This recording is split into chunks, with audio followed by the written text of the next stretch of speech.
Hello, and welcome to Science on the 7th live stream, a virtual space where we talk about issues related to air quality and health. I'm your host, Pallavi Pant.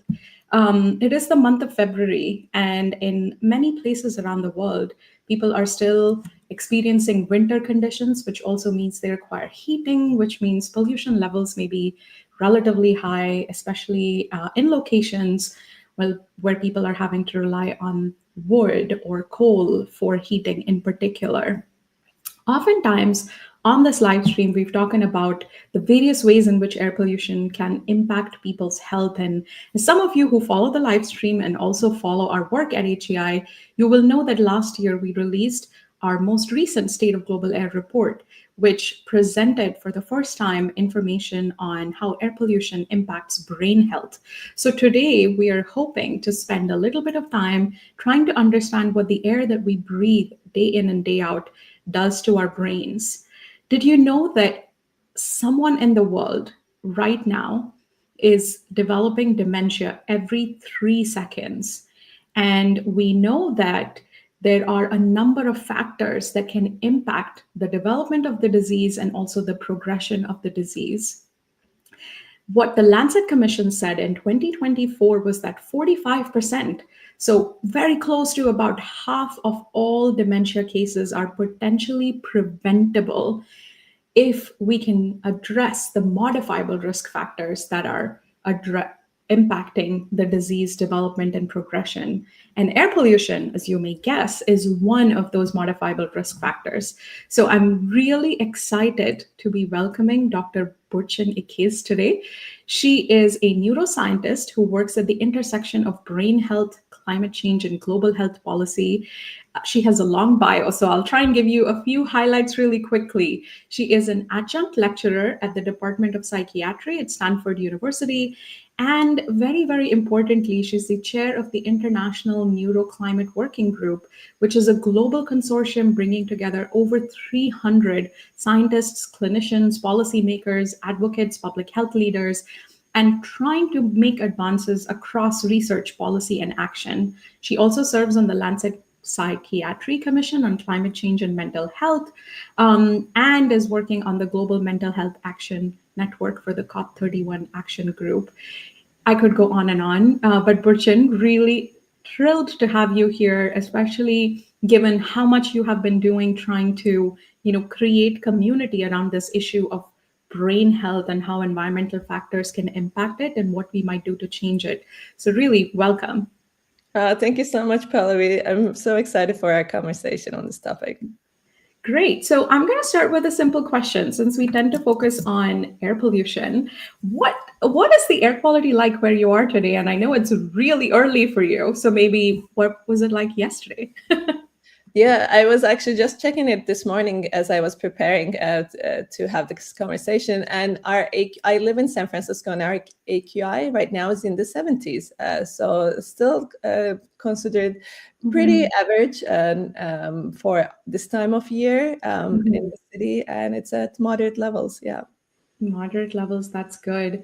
So our topic today is air pollution and the impacts on brain health. And it's a huge topic, right? We have this graphic, if we can pull that up from our report, which you and your colleagues from the Neuro Group contributed, looking at the various ways that air pollution can impact the health of our brains across the lifespan. So, what do we really know about this connection between exposure to air pollution and the impact on our brains? Yes, absolutely. So there's growing and strong evidence from our group and our colleagues over the last decades that show that air pollution impacts our brains throughout the lifespan. Like you said, from in utero to the aging adults, our brains get affected. So we have cohorts that had looked at pregnant women who have been exposed to air pollution in 1990. So we had the chance to really observe those fetuses that had the exposure and what happened to them throughout their early adulthood. And we know that that exposure really changed the brain structure of the brain of the fetuses. And these babies were born more prematurely and at lower birth weight, which put them at risk of having neurodevelopmental disorders, because the last period of gestation is really critical for brain development. And these children usually had higher risks of having neurodevelopmental delays. They were walking more later, they were talking later, and they had higher risk of being diagnosed with autism and ADHD and similar neurodevelopmental disorders in early childhood. And in adolescence, and we know that air pollution exposure also affects cognitive performance, executive functioning in children. We know it from anywhere from the test scores that are taken on really polluted air. And in adolescence, especially in early adulthood, is a critical period for mental health. And we know that air pollution can increase risk of having depression, anxiety, increases the suicide risk. And in later adulthood, as you had mentioned, air pollution exposure is considered one of the biggest risk factors for stroke and for Alzheimer's and similar dementias. This was in 2020. We had the Lancet Commission report that showed that one of the modifiable risk factors for dementia is air pollution. And then WHO went ahead and updated their prevention guidelines for dementia, putting air pollution in 2023 for the first time. And now we're actually, together with WHO, updating those prevention guidelines to be able to really reflect the growing evidence in this space. So clearly, not surprisingly, though, we see these huge impacts across the lifespan. But let me zoom in on dementia for a minute. Also, because if we leave aside air pollution for a minute, we do hear more and more about dementia being a health issue that we need to be thinking about more. We need better health systems. And as you know, our report recently highlighted over 500,000 dementia deaths being linked to air pollution exposure, and that's in a single year. So, nearly 600,000 deaths in 1 year. I think we have a map that we can also pull up. So we know that dementia is a disease that is going to impact older people more. And if we look at this map here, it just shows, where we see the largest impacts across the world, and the yellows and the reds indicate countries with higher impacts. So we are already seeing, big countries and countries in that we would classify as low and middle income countries seeing those larger impacts. That's also where population aging is expected to happen much more rapidly. So given that, what do you think the next 2 or 3 decades are going to look like in terms of how the health impacts might manifest and how we might prepare for it, especially in the context of air pollution as well? Yes, absolutely. Great question. There was a big report that came in 2019 showing that if just from looking at the aging population, that the estimations were by 2050, the number of people living with dementia would triple. And this didn't really count for any modifiable risk factors, definitely not air pollution. And what I think about, it was so striking to see in the report that 1 out of 4 dementia deaths are attributable to air pollution in 1 year in 2023. And so I see this as knowing this fact gives me, when I think about the future, either really scares me, because if we don't do anything, that would mean probably now accounting for also air pollution and other environmental factors, the numbers will not be tripling, but it will be maybe quadrupling. And we will be seeing people getting dementia at much younger ages. So it won't be people in their 70s or 80s, but we have now growing evidence that show that it ages the brain so much faster that we may be seeing people getting dementia in their 50s, in their 60s, at their midlife, where they're the most productive, where they're taking care of their young ones and their older ones. So it would really affect the communities very drastically if we don't do anything. But it also gives us this knowledge, the opportunity to do something, because knowing that being able to act on clean air regulations and so on can have a very positive major difference in lowering these numbers and making sure that the population will not be impacted this vastly by the problem. Yeah, thank you for for sharing that. And I think if you really think about the fact that people could develop the disease at much earlier in life, that is scary. But yes, if the factors are modifiable, then there's hope. We can do things to try and control it. That's often the first question people, but can we fix it? Yes, we can. But one question that you've probably also heard from many people is dementia or some of the other diseases, and the impacts that we're talking about can come from a variety of factors, including your, social environment around you, smoking status, for instance, or a number of other factors. So, what makes us confident that it's really air pollution and not those other factors? What kind of research have people done to look at the relationships between air pollution and brain health? I've seen some fascinating studies that were initially done on dogs, trying to understand, their brains and what the impact of pollution was in Mexico. So, what kinds of research have people done that helps us be confident in saying that air pollution is really a risk factor for these diseases? Yeah, that's a great question, and a very valid question. That's why we are trying to really sure the evidence base is there to be able to speaking and to be able to make people make confident, informed decisions at policy levels, at government levels. So very, very important question. We probably have when we think about brain health and the environment, we have probably one of the most robust evidence in this space around air pollution. And initially, what we learned about how air pollution increases the risk, when I said increased risk for neurodevelopmental disorders or dementia, majority of those studies were large epidemiological cohorts. So looking at large populations over years, sometimes decades, and in multiple different geographic locations. And those gave us these associations, these linkages. And they were able to, when these studies are done, they also were able to eliminate other confounders.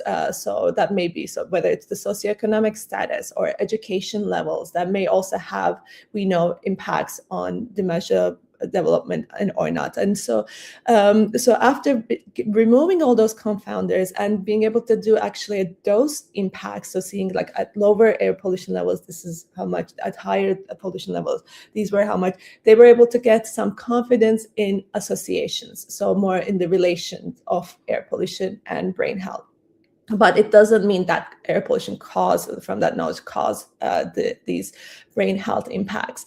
Then there was more kind of natural experiments happened where we saw these like in places like in China or Mexico, where clean air regulations did pass through, and then the air it got cleaner over weeks or months period. And then we were able to look at long-term data from these countries or these cities that were in the countries from before the air regulation happened and after, and we'll be able to see, and again getting rid of the confounders, be able to see, wow, this is a really drastic change that gave us a more of a causative understanding. Again, not exactly causation, but more of a that way understanding.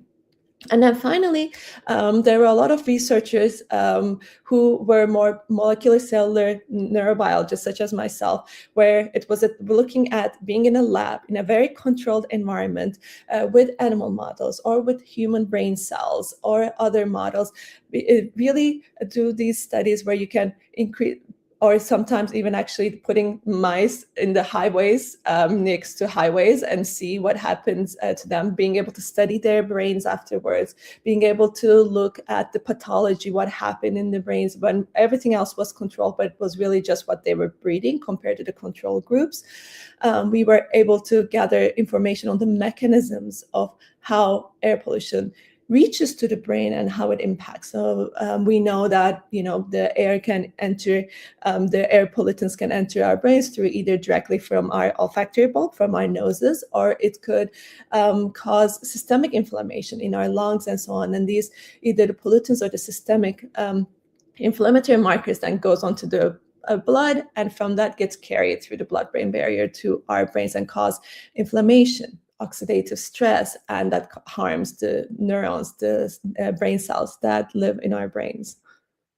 Yeah, this is always an interesting question, but also clearly so many different types of evidence that are now coming together to make us, feel confident in that sort of statement of air pollution being a risk factor.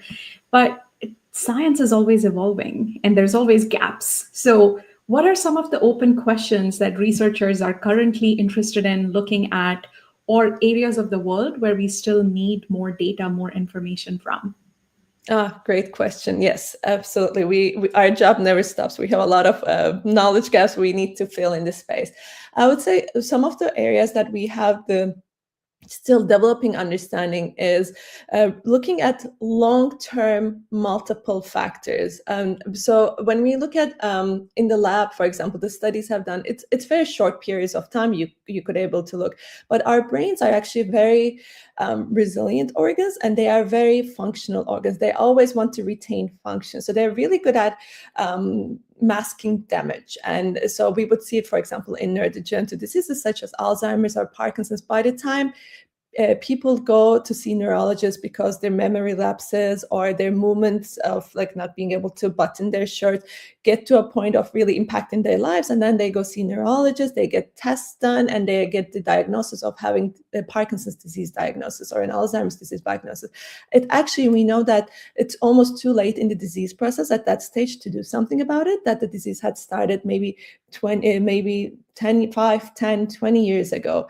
And it came to a stage of almost no return where we really understand and see the symptoms, because the brain is so good at masking and saying, okay, everything's fine, I'll go try this neuron. If this one doesn't work, we'll handle it. But and so what happens, what we need to understand is what happens when usually in other parts of the world, it's not just the air pollution, but it's also heat, or it's also emotional trauma. It's also these other factors that we know that affects our brain health coming at the same time in real life, in long periods of time, long-term exposures. And we need to really understand what are those effects, compounding effects, impact on our brains in long term. We need to better understanding of the mechanisms, so we can actually talk about being able to slow them up. And also, there's still so little data coming from communities, populations that are the most vulnerable, the frontline communities, the more from the global south. One of the two studies we're doing now that we're very excited is one is in Latin America, looking at how heat and air pollution impacts brain aging and dementia in Latin America. And the other one is about how air pollution and heat impacts children's cognition in India and in other places of South Asia. And I think hopefully those, and understanding how we can translate this knowledge into policy action and so on, are the places that needs the most understanding still. Yeah, clearly lots of work to do. And actually, what you were describing in terms of how the disease progression might happen really hits home, because that's how my grandma was diagnosed with Parkinson's. And by the time the diagnosis happened, there was nothing, you could just manage the symptoms and, do the best you can. So clearly, as much as we can work on these modifiable risk factors, we can try and reduce some of those pressures. But as we were talking about, these various impacts, I'm also thinking, but if we know about these connections, there's potentially work that's already happening to try and address it. You mentioned briefly about the WHO guidelines. So I'm curious if there's any policy initiatives or clinical initiatives or other ways that people are thinking about this connection between air pollution and brain health, and trying to tackle it either from a mitigation point of view or making a case for air pollution reduction as a way of improving brain health. Like, could you give us some examples along those lines? Yes, absolutely.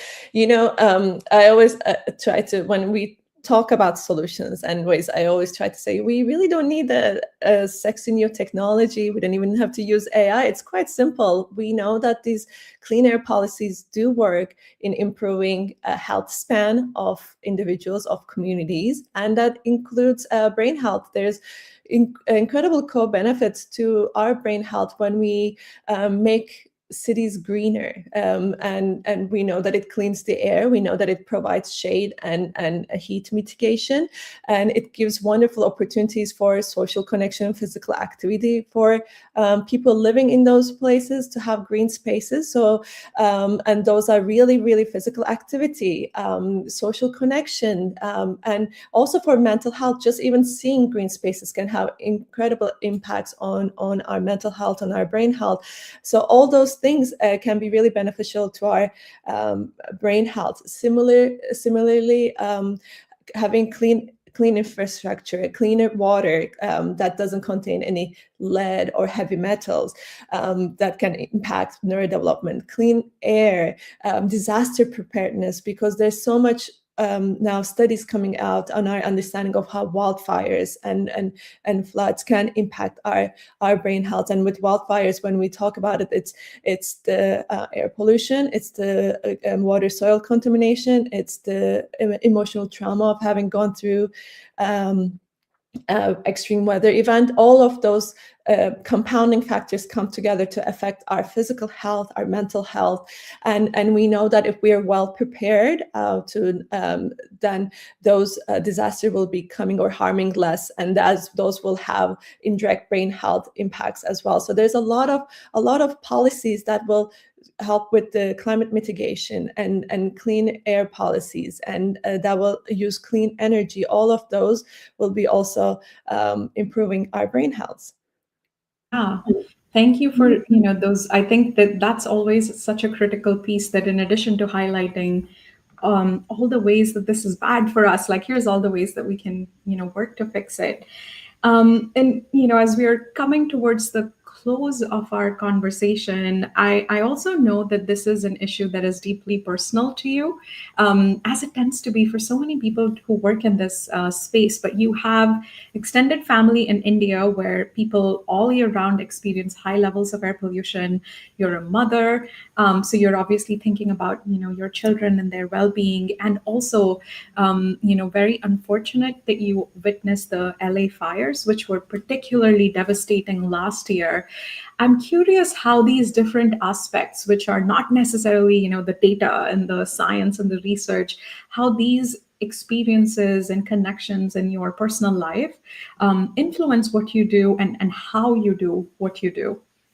Yeah, thank you so much for that question. I think it's really important to show the evidence, but also the personal stories behind it. And the thing with climate change and air pollution and all that is that it is becoming all of our personal part of our personal stories. And I had that experience last year too, as you have mentioned. So for me, I've studied brain health for over 20 years, but the reason why I chose to look into climate change and air pollution and what they do to our brains started out of that personal interest of having young children and being worried about my youngest one has severe asthma. And so it was being worried about them and their health. But of course, as a parent, or as an aunt, as a grandparent, when you loving one child means loving all the children. There's no difference. So when you start caring for one, it just feels like, yeah, but if I'm doing all these things to protect my child, what about that other child over there? You care for them too, and you want to do something for them. So it was really realizing that we didn't know much about how climate change, this was 4 or 5 years ago, or air pollution impacts our brains, or people were working really in isolation. And I want to bring people together, knowing that there's power in numbers. If we come together, we learn from each other, we act together, that will make so much more impact. And then everything did become really personal last year when we had the LA wildfires starting. That was one of the most devastating wildfires in California history, starting only a couple miles away from us. And we had to evacuate for a while, and then we were able to come back. And we were fortunate, we had our house back, but we just didn't know what was in the air. We didn't know what was in the soil, in the water. And just thinking, we had privately tested my son's preschool sandbox where they just play every day, a couple of months after the fires happened, and they found all kinds of heavy metals in it. And that kind of really breaks your heart, thinking about all the other children again playing in those parks. Or when I think about in India, our relatives, our colleagues with children that are seeing in places like New Delhi, air quality index at around like 800, so sometimes 1,000, and even if you're just stuck home, and what that doesn't mean being stuck home with an air filter for a child's social development and mental health, right? That's a whole another thing. They cannot go to school, but also day in and out, being able to expose to that air pollution. What is that doing to the brain health and or like physical health of the individuals? It really tugs at your heart, and that's why we're doing the work we're doing. Yeah. Yeah, no, that is so true. I mean, there tend to be so many invisible ways in which this can impact you as an individual. I get, like, especially in winter, from my sister every day, like, okay, if I did this, but I was wearing a mask, is it okay or not? What would happen? And, sometimes you also just don't know. Like, it's unclear. We're not able to give as clear a guidance, or information. So this is hard. But I think one of the things that you have done incredibly well, in my opinion, and I think in the opinion of many others, is doing that invisible work of bringing people together that you alluded to a little bit. And what I would describe as field building, trying to bring in not just the scientists together, but also bringing in people that are thinking about policy impacts, people who are trying to build better awareness around these topics. And it is amazing the way that the group that you started has grown, the International Neuroclimate Working Group, and everything that I have learned just by following the group and paying attention to what is being discussed there. And I think, to me, that is something that is motivating. And I'm curious what motivates you to keep working in this space, and also what gives you hope for future. Yes, thank you. I think it's really important to finish with hope and action. So thank you for pointing to that. A lot of things gives me hope. One of the things is knowing how simple the solution is. It's again, it's not a fancy technology that we have to create. It's not. It is just the policy changes can make, and small acts to improve the environments can have such drastic improvements in the lives and health spans of people. We know this, and especially focusing on the equity aspect, making sure everybody has access to greener spaces, to cleaner air, to cleaner water. This is really crucial work. So I think there's a lot of I see our role as biggest thing is to expand the knowledge, but then being able to disseminate that knowledge and find ways to make this knowledge easily translatable into action.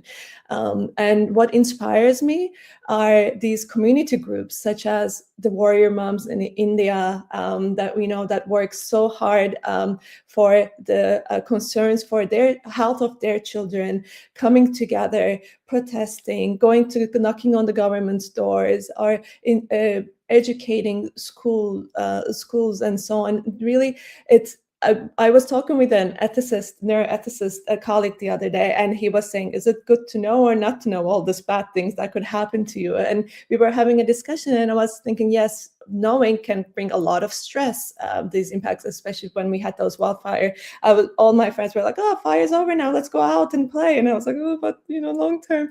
And knowing can be really stressful, but knowing also puts you into action, can make you have this collective action coming together. And I think that inspires me. People coming together, it doesn't have to be their profession, it doesn't have to, but they have the power to make changes, bring about changes, and then the policymakers being able to see this, the local governments, and act on it, and us just providing the evidence and the tools that will help them to be able to do that. Thank you for those words of encouragement and hope. I do agree with you. We knowledge is power, as we say, but trying to find that balance between, here's the problem that we're trying to deal with, but here's all the solutions, and here's ways in which we already know that they work, is so important.